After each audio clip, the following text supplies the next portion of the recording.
Bonjour à tous, bienvenue dans ce nouvel épisode de Follow Me. C'est le premier épisode de la rentrée, donc ça y est, c'est la reprise. J'espère que mes petits épisodes spéciaux de l'été vous ont plu, vous ont été utiles.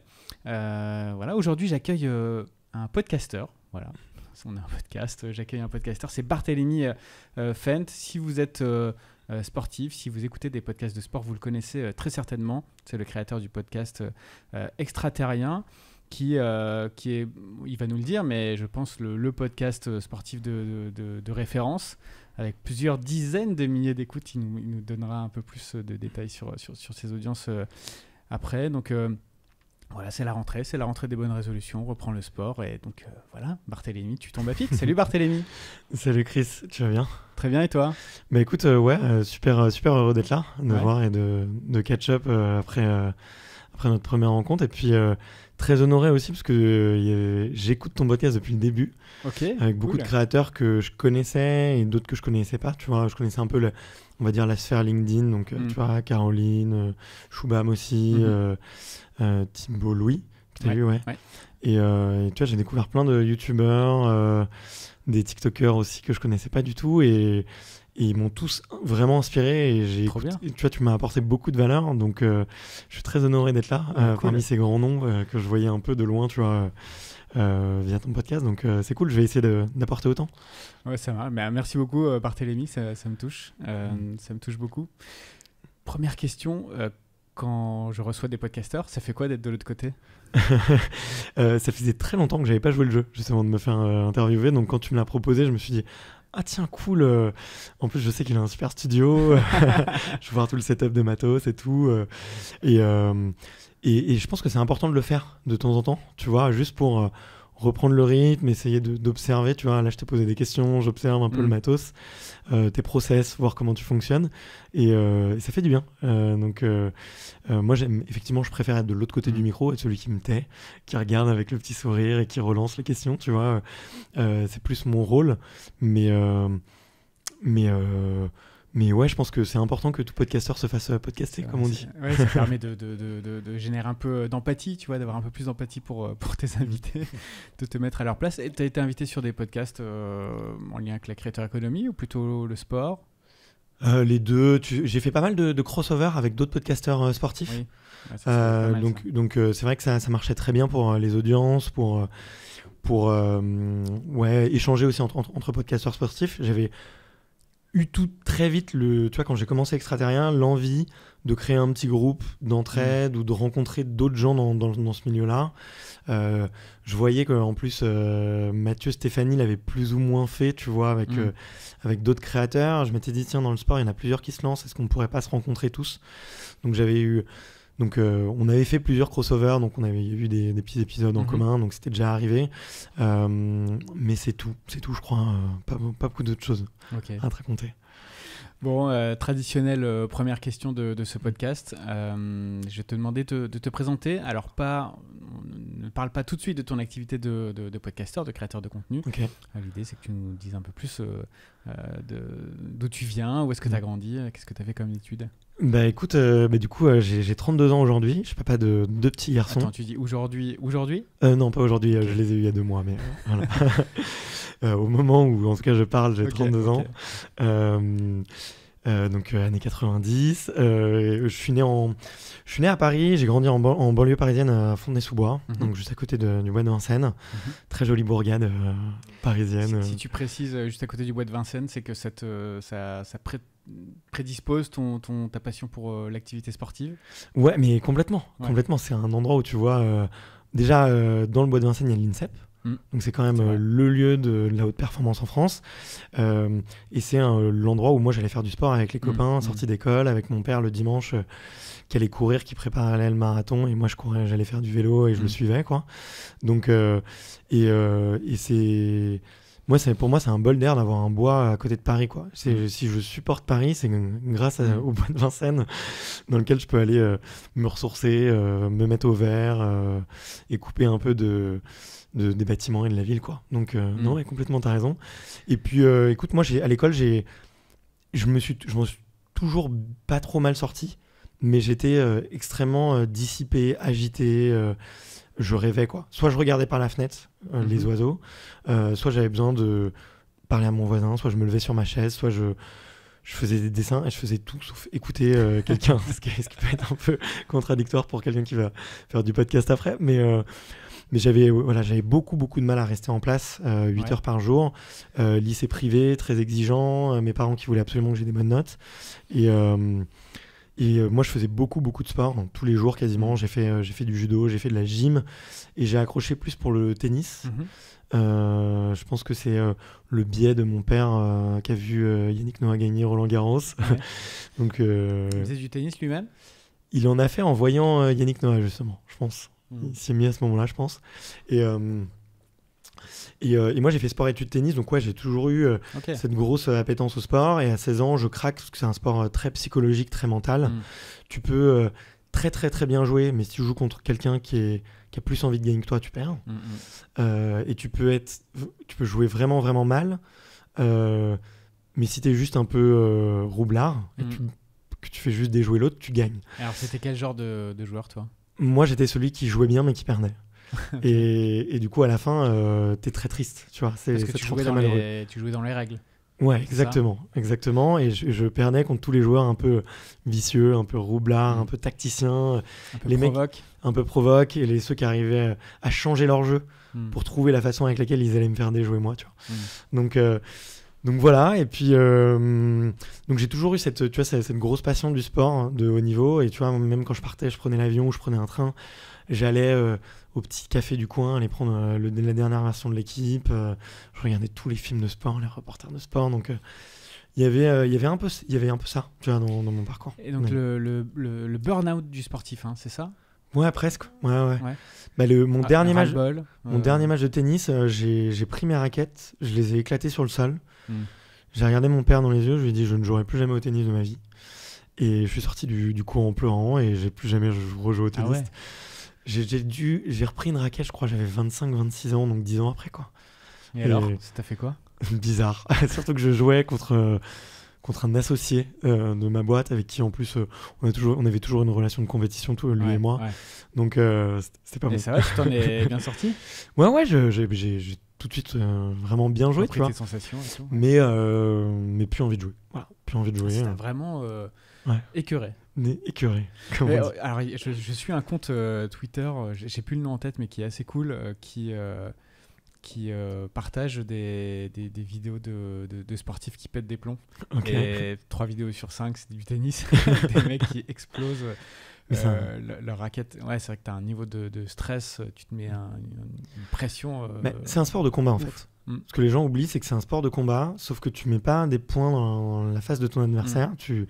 C'est beaucoup plus tactique, beaucoup plus fin. Et c'est beaucoup plus long, quoi. Un match de boxe, c'est 3-4 rounds, c'est terminé, quoi. Tennis, c'est 2-3 heures de stress minimum, quoi. Donc tu as une tension qui est compliquée. Et puis tu as ton niveau de jeu aussi. C'est toi-même, ton adversaire. Donc je suis pas étonné de ce que tu dis. Et tu fais d'autres sports? Ouais, j'ai fait beaucoup de rugby. Et là, maintenant, je fais essentiellement du crossfit et de la course à pied. Voilà, j'ai fait pas mal de triathlon aussi. J'ai fait 4 marathons, 2 triathlons longue distance, un peu plus de olympique. Ouais, je suis un gros sportif. Mais je m'en rendais pas forcément compte, tu vois, et c'est au moment de commencer extraterrien, là aussi un peu une histoire de semi-burnout. Je me fais virer de ma boîte par mes associés et je me reconnecte, tu vois, un peu à moi-même, et je me dis, ok, il y a quoi dans mon parcours qui vraiment m'éclate, parce que j'ai besoin de retrouver les sensations de prendre du plaisir à bosser. Et c'est à ce moment-là, un peu en parlant un peu avec mes copains, en allant voir une psy et tout, que je me remets j'aligne un peu les planètes et je me dis, tiens, le sport, ça a toujours été là, la création de contenu, ça a toujours été là. Est-ce qu'il y aura un truc à faire? J'écoutais beaucoup de podcasts, Mathieu qui se lançait aussi à peu près à ce moment-là, Adrien Garcia que j'écoutais vaguement. Que des podcasteurs d'Orso Média. Ouais, et puis d'autres aussi avec qui d'autres, il y avait Antonin Archet de Nouvelle École aussi, qui n'enregistre plus. Il y avait Florent de Mademoiselle aussi. Fabrice Florent, qui lançait Histoire de Daron aussi. Et je me suis dit, tiens, je vais écouter un podcast de sport. Et j'ai cherché et j'en trouve pas, tu vois. J'en trouve quelques-uns, mais ça me plaît pas. Je me dis, c'est pas aussi bien que ce que fait Mathieu ou Antonin. Ça pourrait être beaucoup mieux, quoi. Et du coup, je me suis dit, tiens, je vais le créer. Voilà. Et je poste un petit message sur LinkedIn. Est-ce que vous avez des contacts d'athlètes de haut niveau ? J'aimerais bien les interviewer en format podcast, long, un peu comme les formats qu'on connaît. Voilà. Et on me file des contacts. Super cool.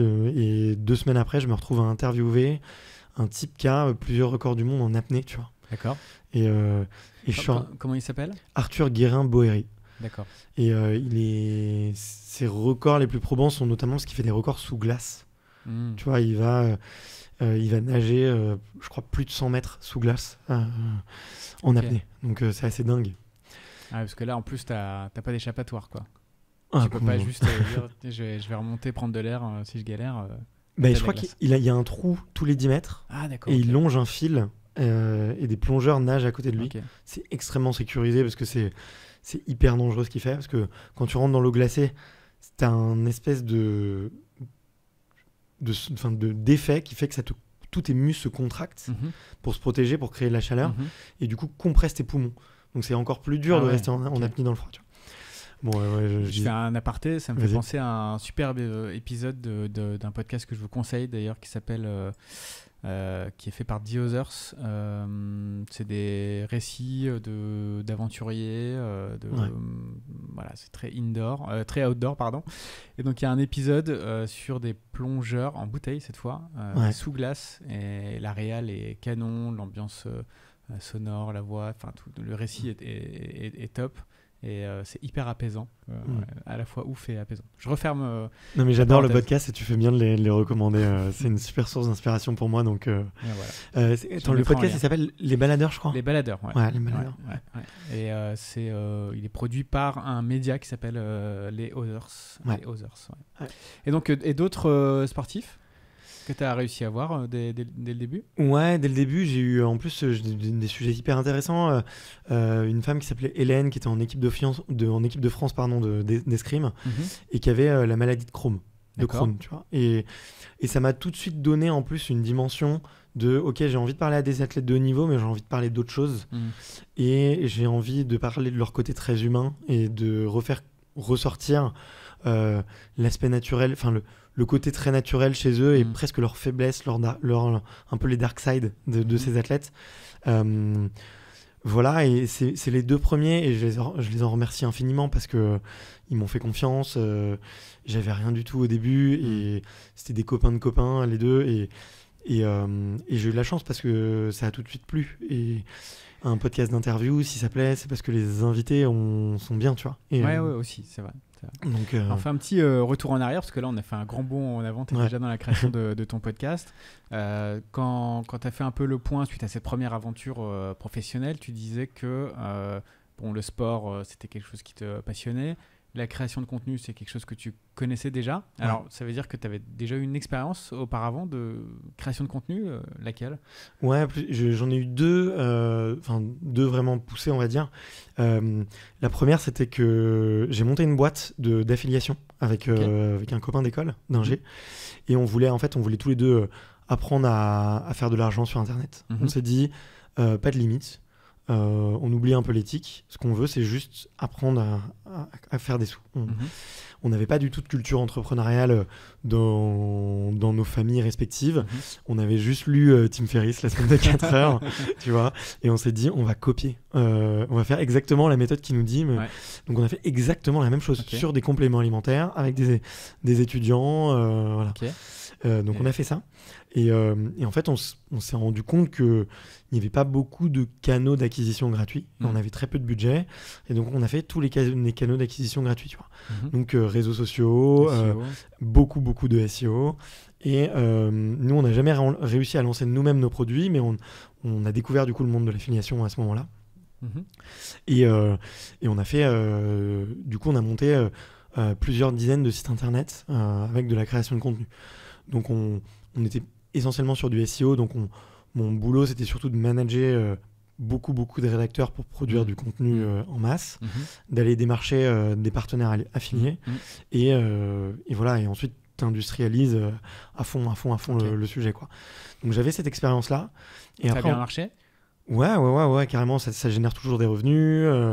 On n'en parle pas beaucoup avec mon associé publiquement parce que c'est pas très glorieux. Tu vois, quand tu crées des sites de brûleurs de graisse, quand tu crées des sites de comparateurs d'assurance qui sont un peu faussés, mais qui marchent, tu t'en vantes pas, tu vois, ça génère un peu de revenus, voilà, ça a généré pas mal de revenus à un moment, de quoi vivre très bien à deux, de quoi payer aussi des freelances qui bossaient avec nous. Là aujourd'hui, ça génère toujours un peu de revenus, on en est content, et voilà.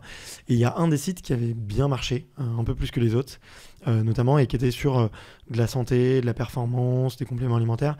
Et du coup, je m'étais mis à créer une chaîne YouTube pour essayer d'aller chercher des partenaires affiliés un peu plus quali, tu vois, et arrêter d'aller voir vraiment les partenaires les plus sombres, les plus dark, d'essayer d'avoir des belles marques.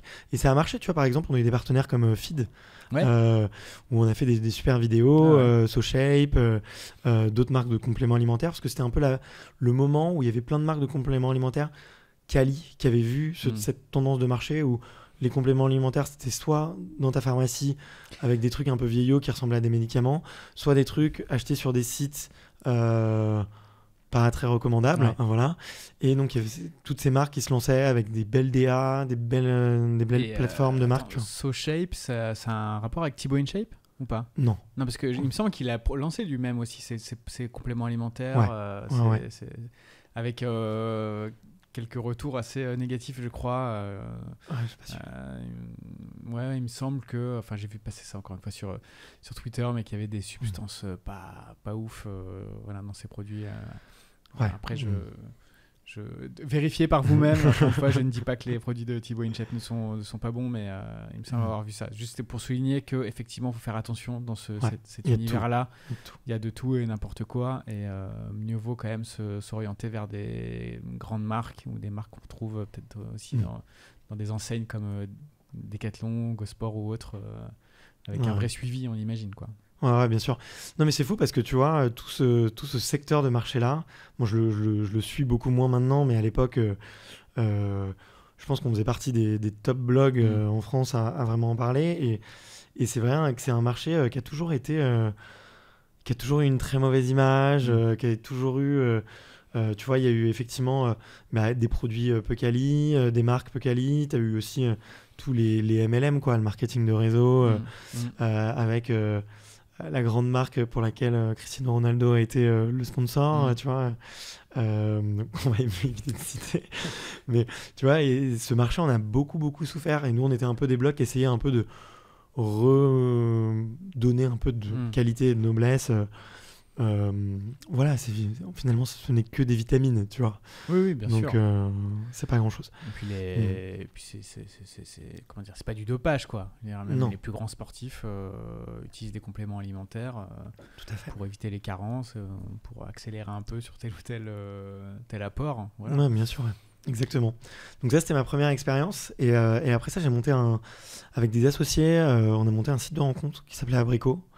Et notre but, c'était un peu de disrupter le marché de l'agence matrimoniale avec une théorie qui était de plus en plus de gens sont déçus par les sites de rencontres et les applis parce que trop de volume, trop de masse, voilà. Et à l'inverse, le marché des agences matrimoniales était en train de revenir en force. Avec, je crois, un nombre d'agences qui avait été multiplié en 5 ou 6 ans. Malgré les applis. Malgré les applis. Le nombre d'agences avait fortement baissé avec l'arrivée des applis et des sites, surtout les premiers sites, et recommençait à regrimper. Et du coup, on voulait faire un modèle hybride, parce qu'on était allé justement dans des agences matrimoniales, en faisant semblant d'être des faux clients, en faisant semblant d'être des clients, et on s'est rendu compte que les agents matrimoniaux avaient un bureau, faisaient tout sur papier, faisaient tout à la main, t'écrivais un petit email ou un petit texto avec des fautes d'orthographe pour te dire quand ils avaient un profil à te proposer, tu vois, et tout était pas du tout processé, zéro tech. Et là, nous on se dit ok, on est des gars de la tech, on on est des gars du contenu. Ça va être hyper facile de monter une boîte où on peut faire une agence matrimoniale, mais premium et digitalisée, tu vois.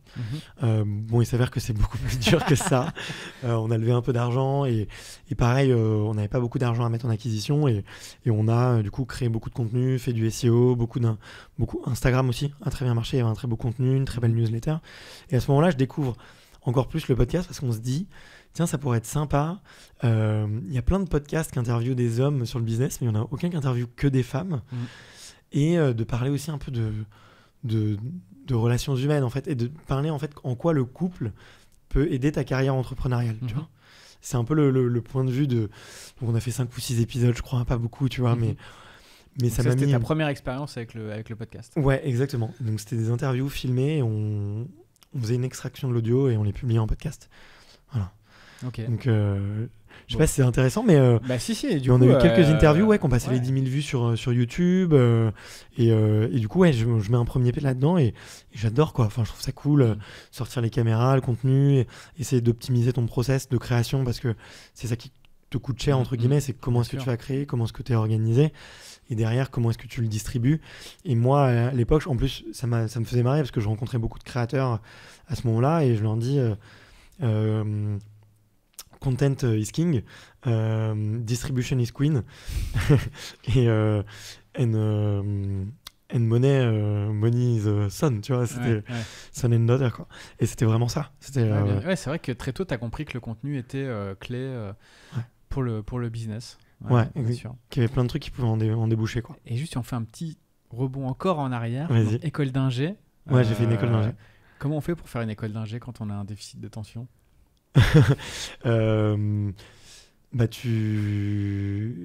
Loi de Pareto, quoi. Loi de Pareto, tu te dis comment en 20% de temps je peux faire 80% des efforts. Je trouvais les failles des profs. Okay. J'avais un truc pour trouver les failles des profs. Je me souviens que j'avais un prof de maths en prépa qui nous refaisait exactement...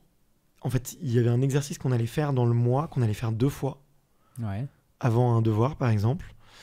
Et on le faisait 2 fois dans le mois. Et cet exercice-là, on allait voir exactement le même au devoir. Tu vois. Et dès qu'il y avait un espèce de pattern comme ça, j'essayais de le craquer. Mais après, les cours m'intéressaient, tu vois. Les cours m'intéressaient. Mais en fait, j'étais beau. En cours, j'allais pas du tout écouter. Je demandais à prendre les cours de quelqu'un d'autre. Je les lisais 30 minutes avant le devoir. Et ça, j'avais 10, tu vois. C'est comme ça que tu fais. Quand tu veux faire la loi de Pareto. Ok, et tu as fait une école d'ingé avec quelle spécialisation digitale ou pas du tout? J'ai fait un peu de dev et moi j'étais plutôt dans traitement du signal télécom et réseau. D'accord. Donc j'étais dans un truc qui était vraiment très matheux, très orienté musique et images aussi parce qu'on a je me souviens qu'on était sur MATLAB et qu'on faisait des espèces d'algo pour crypter des images, on faisait de la cryptographie un peu, c'était assez cool. Il y avait déjà un peu de contenu là alors. Ouais, il y avait un lien, il y avait peut-être un peu un lien avec ça. J'ai fait quelques sites internet aussi, PHP, Java et tout. Ça te sert dans ton activité actuelle, ce que tu as appris là, sur le traitement des signaux en école d'ingé? D'un point de vue opérationnel, non. Ouais.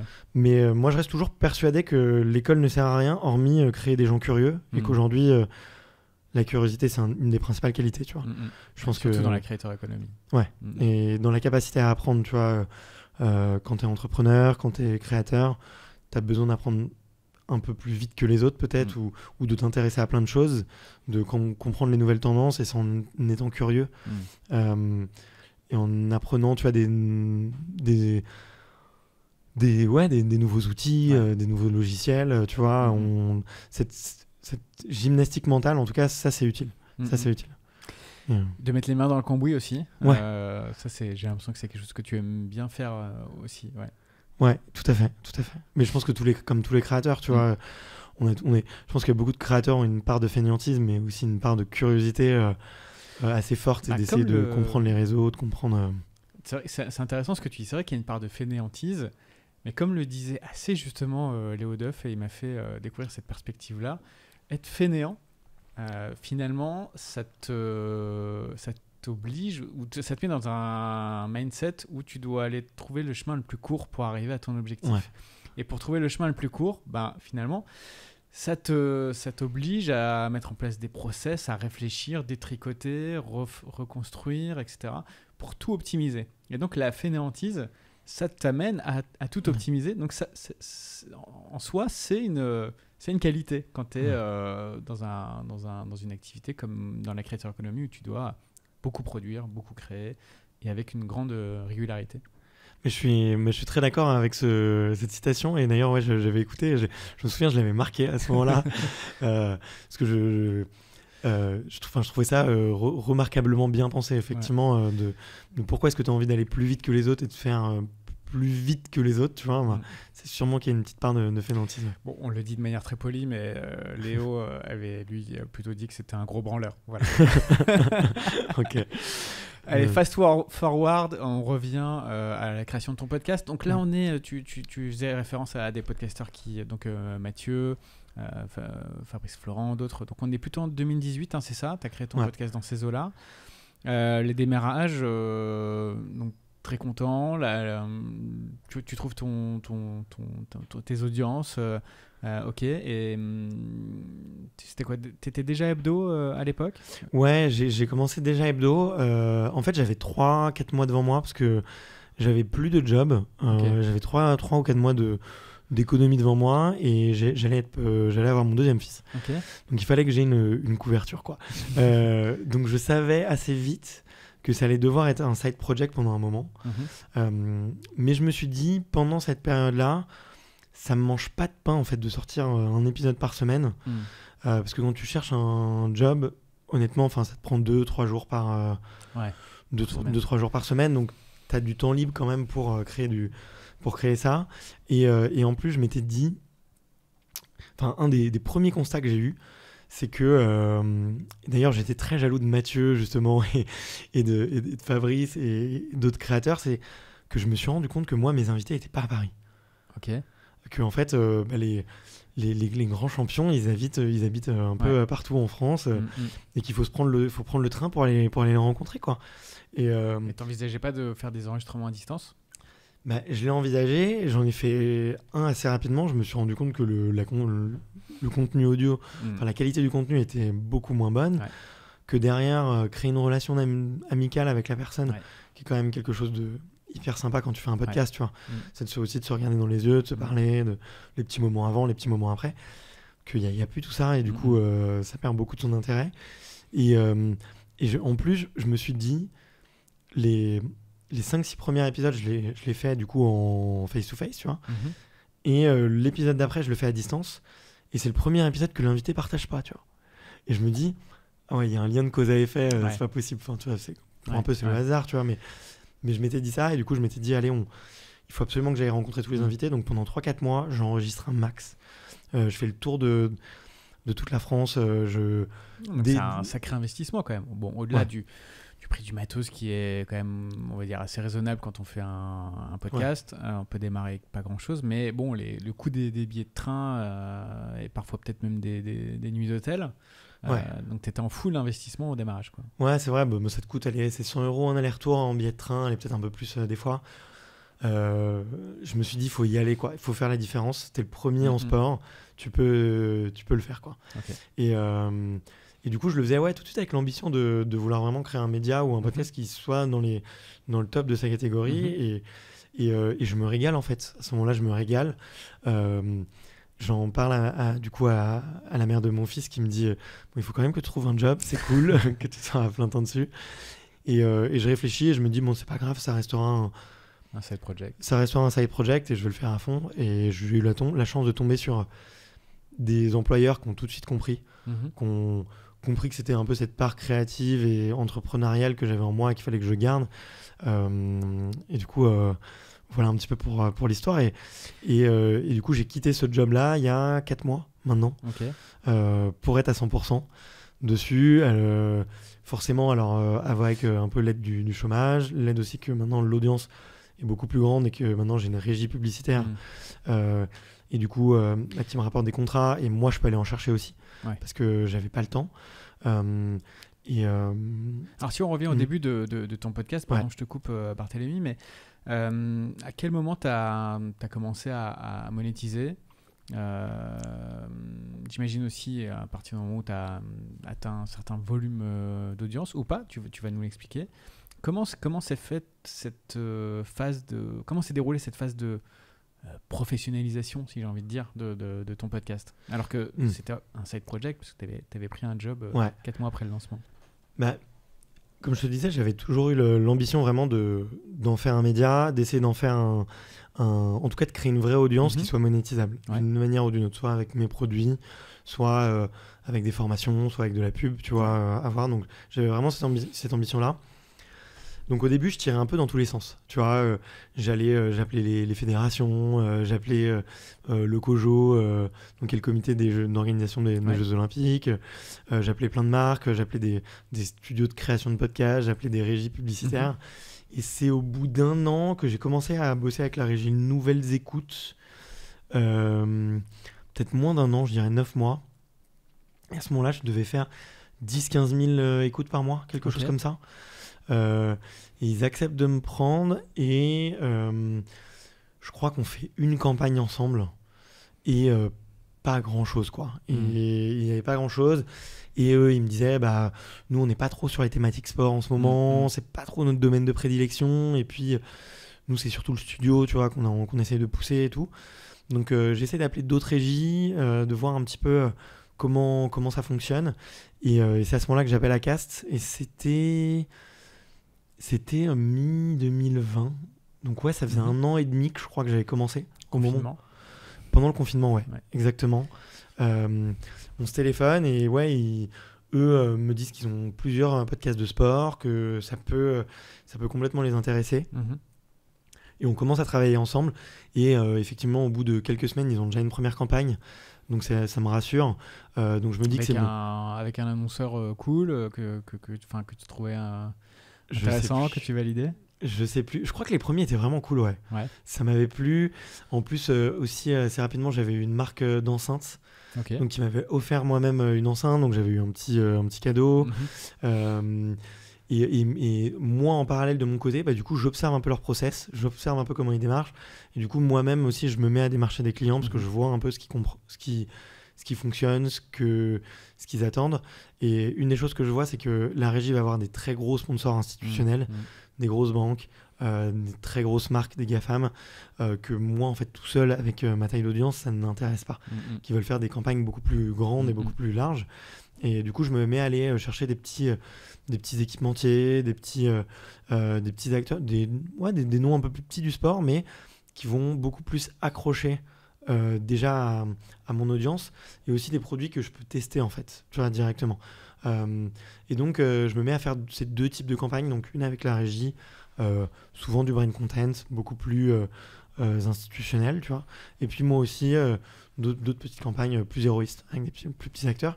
Et en brain content, c'est plutôt du sponsoring, c'est ça? Un petit message ce qu'on appelle du host read en début d'épisode? Ouais, exactement, mais je le fais plutôt pour recommander des contenus d'une marque. Tu vois, par exemple, je vais recommander un podcast d'une banque où je vais recommander les vidéos de la nouvelle série de vidéos de Nike, tu vois. Je vais plus recommander la marque d'une façon beaucoup plus brand que... Il y a toujours eu un rapport avec ta matière qui est le sport, ou parfois tu as eu des campagnes qui n'avaient pas forcément de rapport direct? Des fois c'est un peu loin, j'essaye de toujours trouver un angle. En fait j'aime bien écrire, j'aime bien copywriter, et tu vois du coup je me dis, s'il y a quelque chose, s'il y a une campagne qui me fait vraiment, enfin qui m'embête vraiment, je le dis. Mais si c'est, tu vois, quelque chose qui est pas facile, qui me plaît pas trop, je me dis, vas-y, prends-le comme un défi et essaye de le tourner d'une manière de rendre ça agréable, quoi. Et que c'est ton boulot, finalement, en fait, c'est ton boulot, toi, en tant que podcasteur ou que mini-média ou mini-influenceur, d'essayer de rendre le produit cool pour ceux que ça pourrait intéresser. Même si toi, ça t'intéresse pas, essaie de trouver l'angle qui pourra en intéresser d'autres. Et dans ce cas, dans ce que tu écris, tu essaies de pas trop te mouiller, toi, j'imagine, parce que si c'est un produit qui te plaît pas plus que ça. L'idée, c'est de pas non plus le recommander toi personnellement. Ouais. Et puis c'est plus facile quand on te recommande de pas... Enfin, quand ta mission n'est pas de recommander le produit, mais de recommander une partie de l'activité, tu vois, comme une série de vidéos, un podcast. Tu vois, c'est beaucoup plus facile de trouver quelque chose qui te plaît dedans, quoi. Plutôt que dans le produit. Donc ouais, non. Donc ouais, tu te mouilles pas trop et puis tu essaies de trouver finalement l'angle qui te plaît toi et tu te dis que si cet angle-là il te plaît toi, il plaît à un d'autre, puis tu le pitches à un ou deux potes et puis ils te disent non, là c'est pas toi. Et donc du coup tu recommences et jusqu'au moment où ils te disent si ouais, vas-y, bon, c'est pas mal, c'est pas mal. Ouais. Donc là, c'est du sponsor. Tu parlais aussi de campagnes plus héroïstes. Avec ton background d'affiliation, je pense que c'est des choses que tu maîtrises parfaitement. Comment on fait du ROI quand on est podcasteur? ROI, c'est donc retour sur investissement. Donc l'idée, c'est que tu vends à ton sponsor, ton annonceur, un certain nombre de visites sur son site, un certain nombre de ventes réalisées sur son shop. Voilà. Ouais. Comment tu fais? L'audio, le seul truc qui marche, c'est le code promo. Tu vois, parce que tu peux difficilement mettre des liens affiliés sur les apps de podcast. Et en plus, je pense que Apple Podcast doit casser l'affiliation, tu vois, ou doit casser le tracking. Donc, il n'y a que le code promo qui marche. Et en fait, c'est très, très dur de convertir quelqu'un qui est en train d'écouter un podcast justement vers... un site vers une commande, tu vois. C'est que ça fonctionne très peu. Faut être honnête, faut être clair là-dessus avec les annonceurs. Et du coup, maintenant, j'essaye de faire essentiellement justement du brand content.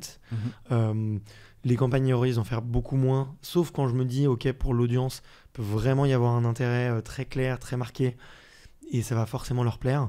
Et quand le code promo est vraiment intéressant, parce que si c'est pour avoir 20% sur un produit, ça vaut pas le coup.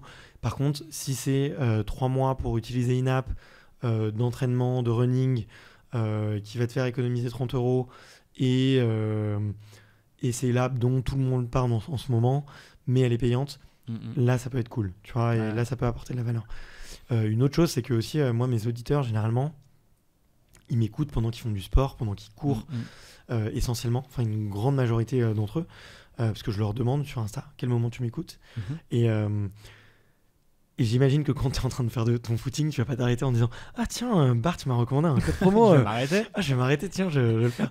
Donc c'était pas ça. Et du coup, j'ai préféré faire des campagnes un peu plus longues parce que je me dis que mon auditeur, il a un peu plus le temps.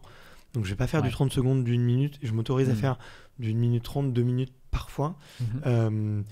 Et ça plaît plus, j'ai l'impression. Okay. Et tu as des bons retours de tes sponsors sur ces codes promo, type d'activation? Ils sont... ils trouvent leur compte aussi, oui, j'imagine. Sinon, tu n'aurais plus de campagne. Ouais, carrément. J'ai même, tu vois, pour instaurer un peu une relation de confiance par rapport à ça, parce que c'est vrai que ça peut toujours être un peu tabou ou un peu... comment dire? Il peut y avoir un malaise ou un désalignement entre le créateur, sa communauté et les produits qu'il recommande. Et moi, j'ai essayé tout de suite de désamorcer la bombe en faisant notamment, tu vois, des petits épisodes solo sur mon podcast où je leur disais, bon, bah écoutez, maintenant, il faut que je monétise le podcast. Voici les opportunités qui s'offrent à moi. Celle que j'ai envie de tester, c'est ça. Donc, n'ayez pas peur. Ça me permet... Désolé, j'ai pas mis le mode avion, tu vois. T'as oublié dans ton process de me dire de couper mon téléphone. On va le garder. Mais tu vois, je pensais pas avoir à te le rappeler. Vous me la petite claque. Aucun problème.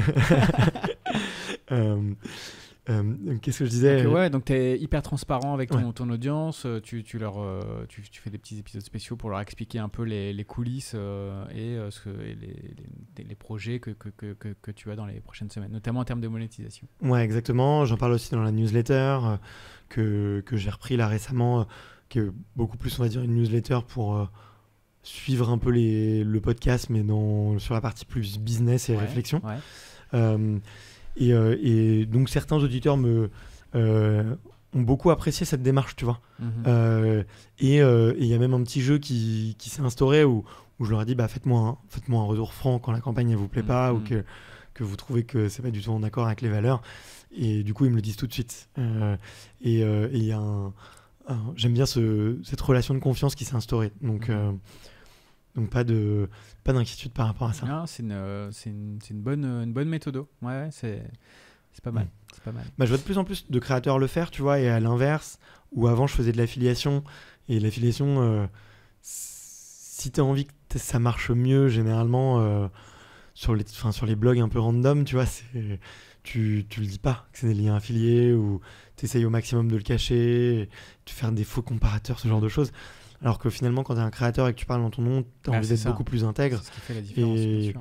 Et du coup, la transparence, le jeu de la transparence marche encore mieux, quoi. Alors, comment tu as fait pour atteindre les 15 000 écoutes en 9 mois Quel levier tu as utilisé Quels réseaux sociaux peut-être tu as utilisé aussi Comment tu as fait C'était quoi ta stratégie de distribution, diffusion J'ai un peu tiré dans tous les sens, pour être tout à fait honnête. Je pense qu'il y a pas mal de... Enfin, on essaie beaucoup de te vendre un peu les techniques pour faire grossir ton audience, pour essayer de faire décoller ton podcast. La vérité, c'est qu'un podcast, c'est pas du tout un média viral. Comparé à d'autres plateformes, tu vois, tu as invité des TikTokers, des YouTubers ou même... tu fais pas de buzz avec un podcast.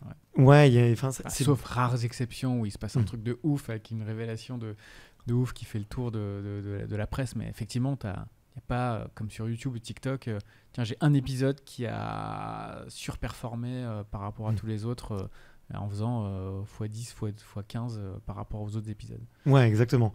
Et la plateforme n'est pas faite du tout pour te recommander du nouveau contenu. C'est pas bien fait pour...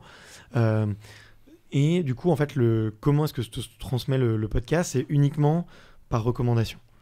Et si tu y réfléchis, il y a 3-4 façons, on va dire, de pousser un peu la recommandation du podcast. La recommandation fonctionne de 3-4 façons. C'est soit tu te fais recommander par un ami, soit tu te fais recommander par un journaliste, soit tu te fais recommander par quelqu'un qui participe au podcast, soit tu cherches toi-même une recommandation et auquel cas tu vas souvent sur Google ou sur ton application. Donc j'avais assez vite pensé à ça et je m'étais dit ok, comment est-ce que je peux booster chacun de ces piliers, tu vois. Et j'avais vu ok, recommandation à un ami. Je m'étais dit ok, je vais intégrer, en fait, je vais pousser le maximum mes auditeurs à partager le podcast, notamment sur Insta. Et je leur ai dit si jamais vous le partagez sur Insta et que vous me taguez, je vous repartage. Et ça, au début, ça a vachement bien marché. Les auditeurs faisaient une capture d'écran pendant qu'ils étaient en train de courir en disant tiens, j'ai couru avec extraterrien dans les oreilles, c'était génial. Intéressant. Ils taguaient le nom de l'invité et ils me taguaient moi et le partageaient sur Insta et moi je repartageais tout. Donc ça a très très bien fonctionné au début. Là après j'ai essayé, ça n'a pas du tout marché. Enfin, j'ai essayé, j'avais pas les codes, tu vois, j'ai jamais eu trop les codes un peu journalistes. Je faisais pas des CP assez pushy ou assez clivants, quoi, je pense. Alors là-dessus, on a déjà évoqué le sujet, mais pour avoir bien connu ce milieu, pour avoir travaillé dans des médias plus traditionnels par le passé, même si ça n'a jamais été vraiment exprimé clairement, je pense qu'il y a quand même une vraie compétition entre les podcasteurs et globalement les créateurs de contenu indépendants et les journalistes qui, eux aussi, bien sûr, produisent du contenu, mais de manière plus institutionnalisée, qui est... le métier de journaliste avec ses codes, ses règles, son éthique, etc. Mais effectivement, les créateurs de contenu et les journalistes sont concurrents dans le temps d'attention qu'on va aller demander auprès des audiences. Et donc, il est assez rare, voire même très rare, que des journalistes mettent en avant ou valorisent des créateurs de contenu. Donc je suis même pas sûr que ce soit lié, pour revenir à ce que tu disais, à la qualité de TCP ou au fait qu'il soit plus ou moins punchy. Mais je pense que naturellement ils vont pas mettre en avant des créateurs qui pourraient leur faire de l'ombre. Ouais, exactement. Tu trouves quelques types d'articles, tu vois, un peu SEO, les 5 podcasts à écouter sur la plage ou les 5 meilleurs podcasts de sport, mais c'est tout, quoi, tu vois. Mais d'ailleurs, ça c'est un des trucs que j'ai fait. Je suis allé sur Google. J'ai tapé podcast sport, j'ai pris tous les articles de Topito et j'ai écrit à tous les blogueurs ou tous les journalistes qui l'avaient fait. Il y en a quelques-uns qui m'ont mis dans leurs articles. Ok. Donc, et notamment, ça peut être une reco d'ailleurs pour tous les créateurs de contenu. Tu peux avoir dans ces Topito, tu vois, ça peut être des Topito qui ont 1 an, 2 ans. Et il y en a souvent des créateurs qui ont arrêté. Et donc, ça vaut toujours le coup d'aller voir le journaliste en lui disant écoute, lui, il a arrêté, ou lui ou elle ne crée plus. Moi, je suis au taquet, je suis on fire. Si tu veux, tiens, tu peux me remplacer, tu peux le remplacer, ou tu peux mettre à jour ton article en me mentionnant moi. Intéressant. Et ça a marché, il y en a quelques-uns qui m'ont mis dessus, quoi. Ok. Ouais, non, j'ai fait ça. J'ai un peu. Moi, j'ai fait des méthodes de pirate. C'est quoi des méthodes de pirate que j'assume pas trop. Il y a eu un. J'ai fait ça en plus sur Mathieu, je crois. Tu vois, sur LinkedIn, tu peux très facilement scraper quelqu'un qui a liké un post, tu vois, par exemple. Ouais. Et donc, je m'étais amusé des fois sur 2-3 créateurs de contenu assez proches de mon univers, tu vois. En fait, quand ils postaient sur LinkedIn, aller scraper justement les gens qui likaient ce contenu-là, et derrière leur envoyer un petit message coucou, t'as aimé ce contenu-là, tiens, moi je fais ça, peut-être que ça pourrait t'intéresser. Moi, ça je l'ai fait un tout petit peu. Ouais, c'est pas des méthodes de pirate, c'est du growth, quoi. Ouais, c'est du growth, ouais. Mais bon, ça peut être considéré un peu comme du ouais. Je trouve que quand tu vas chercher l'audience, pas de tes concurrents ou d'autres créateurs, tu vois, il y a une limite, tu vois. Après l'avoir fait, je me suis dit, je suis pas classe. Une boîte qui pèse 500 milliards de dollars et qui en a fait son fonds de commerce. Hein. C'est Facebook avec Audience Graph. Tu peux très bien demain faire une campagne qui s'adresse à tous les gens qui sont abonnés à la page de ton concurrent, tu vois. Donc c'est du piratage. Dans ce cas, c'est du hacking et du piratage à l'échelle de la planète. Ouais, c'est vrai. Donc non, c'est une technique de prospection comme une autre. Ouais, non, mais t'as raison. Je le voyais pas comme ça, mais c'est vrai. Et donc ouais, j'ai testé plein de petits trucs comme ça, et finalement, ce qui marchait le mieux pour moi, c'était quand les invités me partageaient. Parce que je me suis vite rendu compte que les athlètes de haut niveau, ils avaient tout de suite des communautés. Sur sportifs, bien sûr. Tu vois, sur Instagram, sur Twitter notamment, et ils ont une fanbase, tu vois, que même dans un sport pas hyper médiatisé comme l'aviron, et en fait, les 10 000 jeunes qui font de l'aviron en France à un niveau compète, tu vois, un peu à fond, mais en fait, ils sont au taquet. Tu vois, ils sont au taquet sur Laura Tarantola et Claire Beauvais qui ont été médailles d'argent aux Jeux Olympiques cet été, quoi, tu vois. Et ils ont envie d'écouter ce contenu parce que ils ont peut-être envie d'être sportifs ou sportifs de haut niveau aussi, et du coup ils écoutent ces champions et ces championnes-là. J'imagine que l'offre n'est pas non plus pléthorique en médias sur l'Aveyron, donc dès qu'il y a des choses intéressantes, ils sautent dessus, j'imagine. Ouais, exactement, ouais. Et finalement, en fait, ça a été ça, moi, plutôt mon succès, c'était d'aller chercher, en fait, de faire plein de petits sports, au début notamment, pas hyper médiatisés, mais sur des communautés hyper engagées. Tu vois, j'ai eu le crossfit, le triathlon, le trail aussi, l'aviron aussi, dans lequel, en fait, les champions olympiques, les grands champions, sont pas forcément ultra médiatisés. Ils n'ont pas forcément beaucoup d'attention, et quand tu leur en montres, ces communautés-là, elles sont hyper engagées parce qu'elles sont en manque de contenu là-dessus. Et en fait, j'ai réussi d'une façon ou d'une autre, en fait, à drainer du coup des auditeurs qui sont devenus abonnés avec le temps, tu vois. Donc c'est ça surtout qui fonctionne, je pense. Et on est le lundi qui suit l'UTMB. Donc évidemment, tu sais très bien ce que c'est l'UTMB, l'Ultra Trail du Mont Blanc, une course d'un peu plus de 170 km autour du Mont Blanc, l'une des plus hardcore d'Europe. Tu as déjà fait ? Non, mais je prévois de le faire l'année prochaine. Je me suis dit, tiens, il faut absolument que je passe le cap.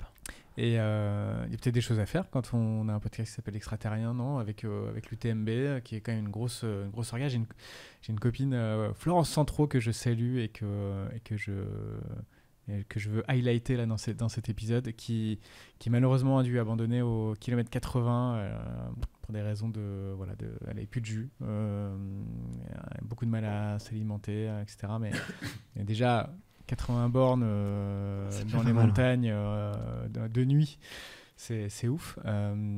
Mais c'est beaucoup d'extraterrestres quand même sur cette course. Kylian Jornet, 19h50 minutes pour boucler l'UTMB. Record d'ailleurs, je crois. Ouais, record exactement, sur l'UTMB. Tu l'as déjà eu, Kylian Jornet? Non, pas encore, c'est en discussion là en ce moment. J'ai envie de faire quelque chose d'un peu spécial avec lui. Donc ça se fera bientôt, c'est sûr. Trop cool. De toute façon, j'ai prévu de faire tous les plus grands champions, donc je suis pas prêt de m'arrêter, tu vois. Mais ouais, forcément, il y a des choses à faire avec l'univers du trail et l'univers un peu aussi des sports un peu extrêmes et d'aventure et d'outdoor. Moi, c'est ce qui me plaît le plus. C'est là aussi, il y a une vraie audience là-dessus. Et d'ailleurs, je devais être à l'UTMB justement pour rencontrer des marques, essayer de faire des choses. Et je sais qu'il y a d'autres podcasteurs qui sont allés pour en faire soit une quotidienne ou en faire des choses. Donc, c'est un des projets que j'ai là cette année, c'est de développer un peu cette partie événementielle. Pouvoir proposer un studio d'enregistrement éphémère, pouvoir couvrir des événements et de faire des mini-épisodes qui couvrent un événement comme l'UTMB. Donc c'est des choses que j'ai prévues pour la suite. Là, tu vois, ça fait du coup 4 mois que je me suis remis à plein temps sur Extraterrien. Et ce que je veux développer au maximum, c'est la partie régie publicitaire. Et de voir comment je passe d'un autre business à un autre. Parce que il y a 1000 idées de monétiser une communauté, une expertise. Et c'est de voir comment, une fois que tu en as construit un, comment est-ce que tu passes au deuxième canal et ainsi de suite, quoi. Mais ouais, c'est prévu. Et si on parle un peu de tes coulisses, côté prod, comment tu étais organisé au début? Qu'est-ce que tu as changé? Qu'est-ce que tu as optimisé? Comment tu es organisé aujourd'hui? C'est une très bonne question. Ça a beaucoup évolué. J'ai commencé tout seul. Je voulais pas... J'avais le budget mais je voulais pas spécialement passer par un freelance pour faire les choses. J'avais vraiment envie de tout faire moi-même et de bien comprendre. Et je me suis mis à déléguer une petite partie au bout d'1 an. Voilà. Donc, tu as délégué quoi? J'ai délégué le son. Et après, j'ai délégué... Ce que tu appelles le son, c'est le montage, mixage? Montage, mixage, audio. Et après, je me suis mis à déléguer les réseaux sociaux. Vraiment, parce que ça me prenait pas mal de temps. Et même à un moment, je me suis dit, mais pourquoi est-ce que j'ai un compte Insta, quoi? Enfin, ça décollait pas. Ça décolle toujours pas, tu vois. On va dire qu'il y a toute ma fanbase qui est un peu qui me suit dessus. 5721 abonnés. Ouais, exactement. et tu vois, c'est doucement, quoi. Au bout de 3 ans, c'est loin d'être dingue. Et là, aujourd'hui, je bosse avec un vidéaste, une ingé son et une freelance pour la partie création de contenu et une alternante qui est arrivée il y a quelques jours et qui va vraiment me permettre de pouvoir lancer des nouveaux projets, de lui déléguer vraiment tout ce que je fais. Donc là, c'est une belle petite équipe quand même. Ça commence à monter. 4-5 personnes autour de toi. Ça commence à monter. Après, c'est que des gens qui bossent de façon ponctuelle, tu vois, bien sûr. Avec moi. Donc le but là, c'est vraiment d'accélérer et de grossir. Et là, aujourd'hui, moi, si tu veux, je vais faire les enregistrements. Je fais toujours le sourcing des interviews et les calls. Pourquoi ? Parce que c'est assez long. Et notamment, il y a un peu une partie commerciale ou chasse parce que les athlètes de très haut niveau, les grands champions ont des agents. Et avant qu'un agent t'ouvre un peu son catalogue d'athlètes, il faut montrer patte blanche, il faut être sympa, il faut s'appeler plusieurs fois. Et ça, avant, j'avais pas le temps de le faire. Et là, aujourd'hui, j'ai ce temps-là et du coup, je prends beaucoup de plaisir à le faire et il faut que ce soit moi qui le fasse. Il faut que je craque le truc. Et ça commence à le faire. Et tu enregistres toujours chez tes invités ? Ouais, je me déplace toujours à la rencontre de l'invité, ouais. Alors, comment tu fais pour déplacer une équipe vidéo est-ce que ta petite troupe t'accompagne à chaque fois ? Non, c'est moi qui fais tout. Je prends tout et une fois que la captation, c'est toi. Ouais, exactement, je fais tout, je capte l'image, je capte le son. Je prends des petites photos et une fois que j'ai tout, je mets tout sur un Google Drive et j'envoie tout au monteur vidéo qui va généralement lui bosser en premier et faire le montage vidéo. En parallèle de ça, l'ingé son fait l'épisode audio. Et ensuite, une fois que les deux sont prêts, on commence à faire toute la partie réseaux sociaux. Donc, d'abord la description de l'épisode, ensuite les citations qu'on va reprendre et qu'on va publier sur les réseaux sociaux, les vidéos, tu vois, format Reels, TikTok. Et ensuite, tout poster partout, tout uploader sur chacune des plateformes. Et voilà, et ça prend un petit peu de temps. Donc c'est un peu ça l'orga aujourd'hui. T'arrives à avoir un peu d'avance?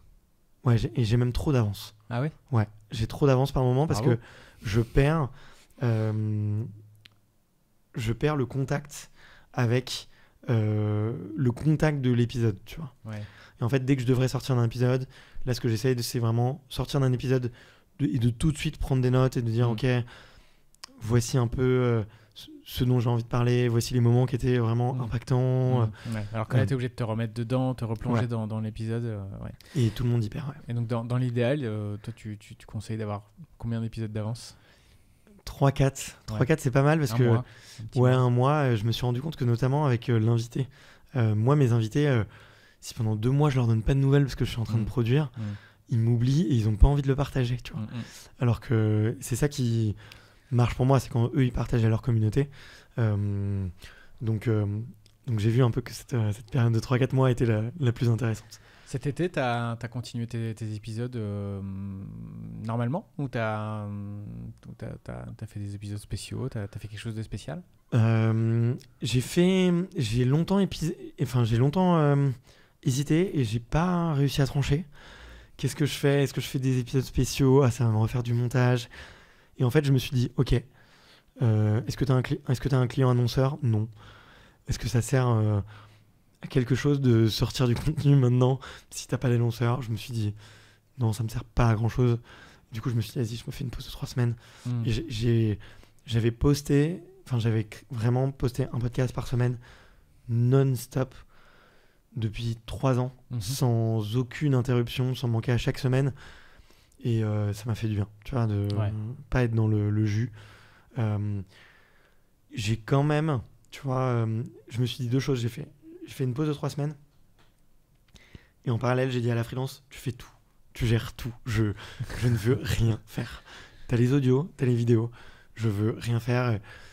Bon, je suis quand même allé jeter des petits coups d'œil par-ci par-là pour voir si ce qu'elle avait fait était bien, quoi. Et d'ailleurs, c'était cool parce que je lui ai donné carte blanche sur 2-3 sujets sur lesquels avant j'étais vachement, tu vois, control freak. Pas forcément contre. Ouais, où je donnais beaucoup de guidelines et tout. Directives. Beaucoup de directives. Et avec vraiment mes idées pré-reçues et tout. Et c'est bien parce qu'elle a donné de nouvelles idées, elle a apporté de nouvelles choses, elle a testé des nouveaux formats. Donc c'était bien de lui donner un peu de liberté aussi. Canon. Et alors justement, comment tu utilises un peu les différentes plateformes? Donc tes plateformes de prédilection sont bien sûr les plateformes audio, mais tu as aussi de la vidéo. Ça veut dire que tes épisodes sont disponibles en intégralité sur YouTube aussi? Ouais, de plus en plus. Okay. Donc ça fait 3-4 mois que j'essaye de filmer, d'avoir tout qui soit dispo sur YouTube. C'est beaucoup de boulot. En plus, je me suis rendu... J'étais avant sur YouTube avec uniquement les audiogrammes. Et je pense que YouTube, a pas forcément apprécié, tu vois, et aujourd'hui j'ai du mal à faire décoller le compte YouTube. Donc là, c'est mon objectif des 6 prochains mois, c'est vraiment essayer de faire péter YouTube, parce que je pense qu'une fois que YouTube t'as collé une étiquette, tu vois, ça peut être difficile de déjouer un peu l'épisode. Donc il faut vraiment que je casse un peu cette routine-là. Instagram aussi, donc Instagram, comme je te l'ai dit, une newsletter, tu vois, là où on approche des 2000 abonnés. J'y tiens, j'aime beaucoup. C'est quoi ta newsletter? Elle est quoi? Elle est hebdo, mensuelle? Qu'est-ce qu'on y trouve? Elle est hebdo, bi-hebdo, ça dépend. Là-dessus, je me mets pas la pression. J'écris quand j'ai envie d'écrire, quoi. LinkedIn, pas mal. Et là, à la rentrée, on lance YouTube Shorts et TikTok. Et le but, c'est de republier le contenu qu'on a déjà publié en Reels. Et voilà.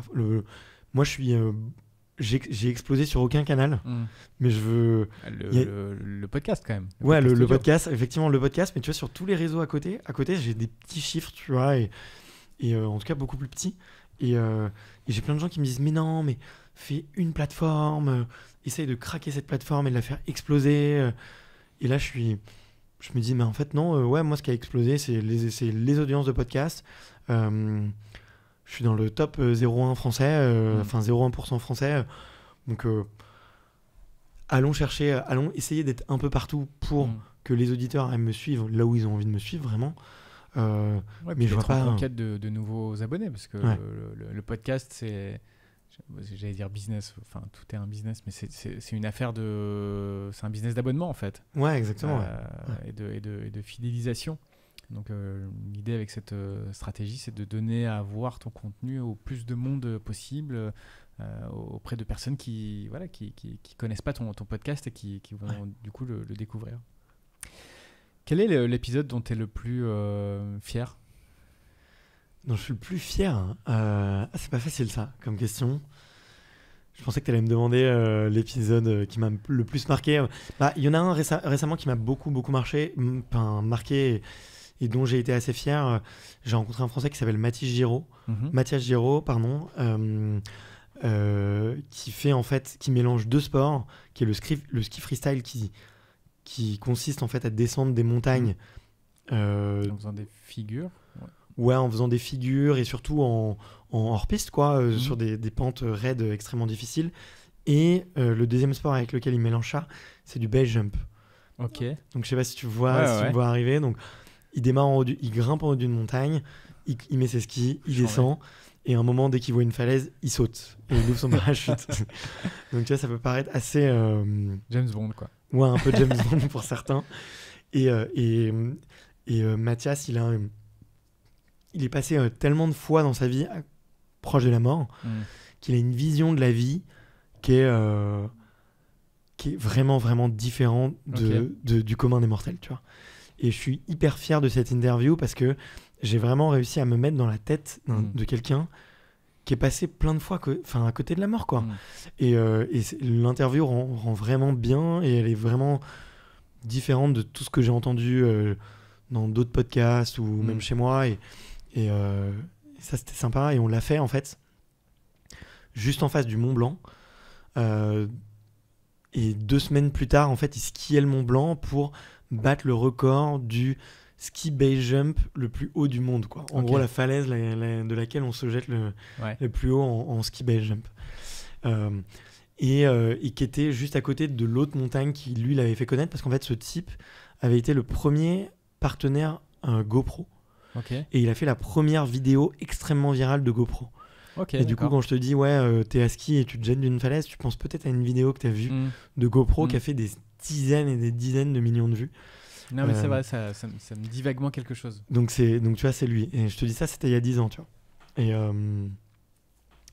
donc cette interview, j'ai vraiment adoré parce que on a vraiment réussi. Enfin, tous les deux, on a réussi à parler de sujets hyper forts, quoi. Donc c'était cool. Ça t'est déjà arrivé de pas diffuser un épisode que t'as enregistré parce que tu le trouvais pas ouf? Ça m'est arrivé de tout perdre, les pistes son. Ça m'est arrivé d'oublier d'appuyer sur enregistrer. Non, en fait, par respect par mes invités, je le fais. Des fois, je me dis, l'épisode est vraiment pas dingue. Et là, c'est une vraie question que je me pose. Et d'ailleurs, que je devrais te poser à toi, tiens, toi qui as rencontré beaucoup d'autres créateurs de contenu. C'est que faire si tu penses que ça va pas du tout plaire à ton audience, tu vois. Et je me pose la question parce qu'à la fois, je me dis, un athlète de haut niveau m'a consacré 2 heures, 3 heures de son temps. Et par respect pour lui, je devrais vraiment le faire. Et en même temps, ça va pas plaire à mon audience. Donc, c'est difficile. C'est une question assez difficile. Ouais, t'as raison. Après, la plupart des créateurs publient quand même. Parce que on est un peu dans une logique de live, tu vois, même si c'est un podcast, que tu l'écoutes en replay. Là, tu vois, on enregistre dans les conditions du direct. Il y aura très peu de montage à la fin, toutes les petites imperfections des petites erreurs de langage qu'on peut faire, on les laisse. Parce qu'en radio live, c'est du live, tu peux pas rattraper. Et donc, en radio, tu peux très bien avoir une interview qui n'est pas au niveau de ce que tu attendais ou qui est moins bien que ce que tu as eu l'habitude de faire. Et ça a été diffusé. Et donc, tu le passes quand même. Après, il y a... Non, j'allais dire, il y a peut-être des cas où tu as des invités qui sortent des horreurs absolues. Et donc, est-ce que tu as peut-être une responsabilité de ne pas diffuser ça, mais... Ouais, moi, c'est pas le cas, parce que j'ai quand même des invités qui ont l'habitude de parler à la presse d'une certaine façon, qui peuvent être interviewés après des courses, après un événement, ou dans tous les sports, t'as un média de niche, tu vois, donc qui répondent au moins à ces journalistes-là. Ouais. Et j'essaie quand même d'aller voir des champions avec une certaine renommée, et du coup, qui ont déjà au moins parlé à des journaux dans leur vie, donc ça m'arrive pas, quoi. Mais, et donc l'invité dont... Alors, pas forcément l'épisode dont tu es le plus fier, mais l'épisode où ton invité était vraiment high level, quoi, où tu t'es dit waouh, là c'est ouf. Mon podcast me permet de rencontrer vraiment quelqu'un d'incroyable. Ouais, bah, c'est marrant, c'était un pilote de chasse. Okay. Tu vois, un jour j'avais envie de faire un épisode hors série et je suis allé voir un pilote de chasse qui s'appelle. D'ailleurs, bah, tiens, toi qui vas voir des créateurs de contenu, je peux te faire la recommandation. Il s'appelle Pierre-Henri Chuet. Okay. Il s'appelle AT et en fait, je l'ai interviewé au moment où il lançait une chaîne YouTube. D'accord. En français et en anglais. Okay. Donc c'est très rare. Mais il est encore en activité ou il est retraité ? Ouais, enfin non, il ne... Enfin, réserviste ou... Il ne pilote plus d'avion, mais il l'a fait pendant plus de 10 ans. Il a arrêté pour des raisons de santé, parce que tu prends... Comme souvent, ouais. C'est quand même très très très intense pour le corps. Et il fait des analyses de vidéos que tu peux trouver en français et en anglais sur YouTube, et ça cartonne. Je crois qu'il a plus de 150 000 abonnés, tu vois, et il allait très très très vite. C'est des analyses de vidéos d'avion, du coup, c'est ça ? Ouais, ça peut être un avion russe qui va se scratcher sur un porte-avions, okay. ou des vidéos de combat qu'il va retrouver, tu vois, et c'est vraiment des vidéos d'experts, mais en fait, vu que tu as son œil de vulgarisateur, c'est hyper intéressant. Ah ouais, ok.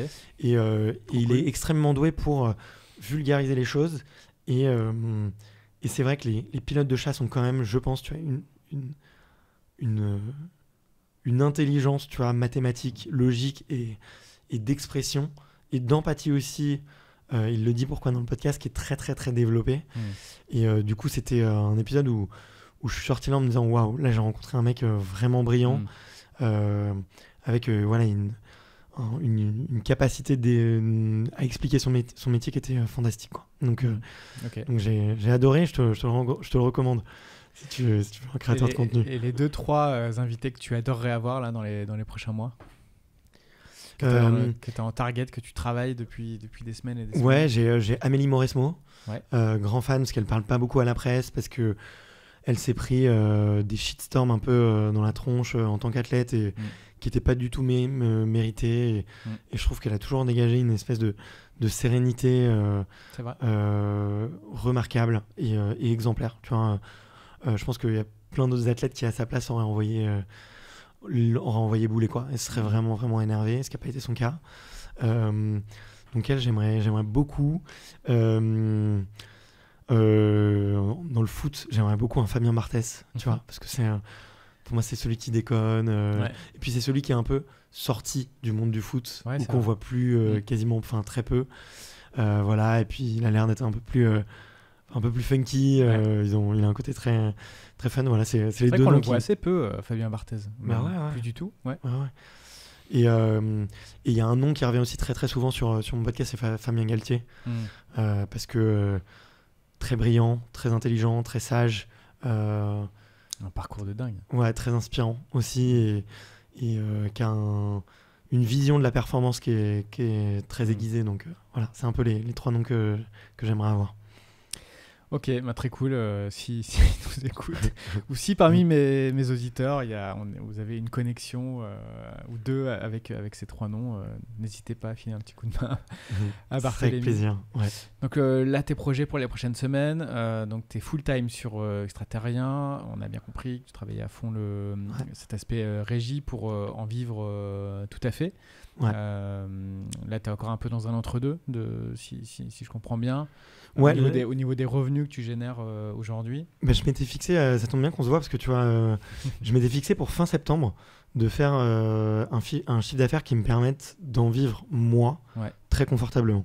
Enfin, très confortablement. Sans avoir le stress de me dire ok, si le prochain trimestre est moins bien, et j'ai dépassé mes objectifs, tu vois, de manière assez surprenante, donc je suis très content.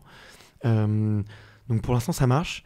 Là le but à terme c'est effectivement de faire grossir le média, de recruter un peu de monde, tu vois, de créer plus de contenu sur les réseaux sociaux, d'avoir aussi peut-être un business développeur à plein temps qui puisse m'accompagner dessus. Ça c'est l'ambition que j'ai un peu, mais toujours en gardant un peu ce côté solopreneur, tu vois. C'est vrai que tu en parles souvent avec les autres personnes que tu interviews, tu vois, et ça m'enrichit beaucoup cette question de est-ce que je reste seul, est-ce que je m'accompagne. Et en fait moi j'ai besoin de bosser avec des gens, j'ai besoin de confronter mes idées, j'ai besoin de manager, j'ai besoin de dès qu'une fois que j'ai fait un truc 20 fois, en fait, j'ai besoin de le donner à quelqu'un d'autre pour me libérer du temps et avoir des nouvelles idées. Donc, je veux pas rester solo, mais je veux garder dans cet état d'esprit de je suis solo. C'est un peu contradictoire. Ouais, solo et entouré, quoi. Ouais, solo et de entouré. Personnes qui sont pas forcément full-time avec toi, mais sur lesquelles tu peux t'appuyer quand on a besoin. Ouais, exactement. Donc ça c'est un des projets, et je réfléchis pourquoi pas à monter d'autres sujets un peu connexes. Je vois qu'il y a beaucoup de gens qui me contactent pour créer des podcasts, d'interviews, souvent en lien avec le sport. Donc j'ai pris quelques missions dans ce sens-là. Okay. Et je vais voir si ça me plaît, quoi, tout simplement. Voilà, et puis je pense qu'il y aura plein d'autres opportunités qui vont se créer, mais l'idée c'est peut-être de créer un petit écosystème autour du podcast et du sport, et de voir tout ce qui est saisissable. Et ben, on va suivre tout ça de très très près. Je vais mettre aussi dans le descriptif tous tes réseaux pour que vous puissiez retrouver tout ce que fait Barthélémy avec Extraterrien sur les réseaux. Et puis voilà, on a passé un super moment. Merci beaucoup. Cool, j'espère que ça vous a plu, que ça t'a plu. C'est très chouette, très inspirant, avec pas mal de bonnes idées à récupérer aussi pour les uns et les autres. Donc, merci beaucoup pour ton partage. De rien, salut. Salut.